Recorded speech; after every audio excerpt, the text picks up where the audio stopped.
Hi అండి. నేనైతే నూనె గుత్తి వంకాయ కర్రీ మసాలా వేసి ఎలా ప్రిపేర్ చేస్తానో ఈ వీడియోలో షేర్ చేస్తున్నాను. మసాలా కోసం అయితే ముందుగా కడాయిలో డ్రైగా వేయిస్తున్నాను. పల్లీలు, నువ్వులు, ఎండు కొబ్బరి, హోల్ గరం మసాలా, కొద్దిగా లైట్ మసాలానే వేస్తున్నాను. అవన్నీ డ్రైగా వేయించుకొని పక్కన పెట్టేశాను. ఇప్పుడు అదే కడాయిలో ఒక 1 టేబుల్ స్పూన్ వరకు లైట్గా ఆయిల్ వేసుకొని ఇలా కొంచెం పచ్చివాసన పోయేలాగా ఆనియన్స్ అయితే వేయించుకొని పక్కన పెట్టేశాను.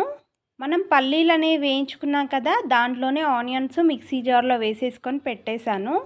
అవి చల్లారేంత వరకు చల్లారబెట్టేసుకోవాలి. ఆలోపు ఇందులోనే కడాయిలో కొద్దిగా ఆయిల్ వేసేసుకొని వంకాయలు కొంచెం సాల్ట్ వేసేసుకొని ఇలా వంకాయలు అనేవి నిలువుగా 4 ముక్కల్లాగా పొడవుగా కట్ చేసేసుకోవాలి. మొత్తం కట్ చేయకూడదు. ఇలాగైతే గుత్తిలాగా చాలా టేస్టీగా ఉంటాయి. అవి వేగిన తర్వాత పక్కన పెట్టేసుకొని ఇక చూపిస్తున్నట్టుగా మిక్సీ జార్లోకి కొంచెం చింతపండు వేసేసుకోవాలి.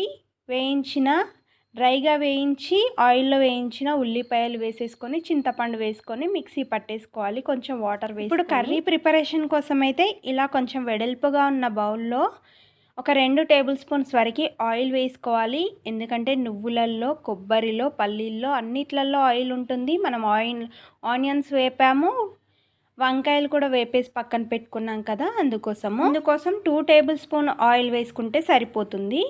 ఇందులో జీలకర్ర, కరివేపాకు, అల్లం వెల్లుల్లి పేస్ట్ వేసుకొని అవి మంచిగా వేగిన తర్వాత పసుపు, మనం మిక్సీ పట్టుకొని పెట్టుకున్న పేస్ట్ అనేది వేసేసుకోవాలి. మిక్సీ జార్లోనే కొద్దిగా వాటర్ వేసేసుకొని ఇలా గ్రేవీలాగా కలిపేసుకోవాలి. ఇందులో కొంచెం టేస్ట్కి సరిపడా ఉప్పు, కారము, ధనియాల పొడి, కొత్తిమీర, పుదీనా వేసేసుకొని బాగా కలిపేసుకొని బాగా మరగనివ్వాలి. గ్రేవీ అనేది దగ్గరికి అయ్యేంత వరకు మరిగిన తర్వాత మనం వేయించుకొని పెట్టుకున్న ఈ గుత్తి వంకాయల్ని ఇందులో వేసేసుకొని ఒక 10-15 నిమిషాలు ఉడికించుకోవాలి. చాలా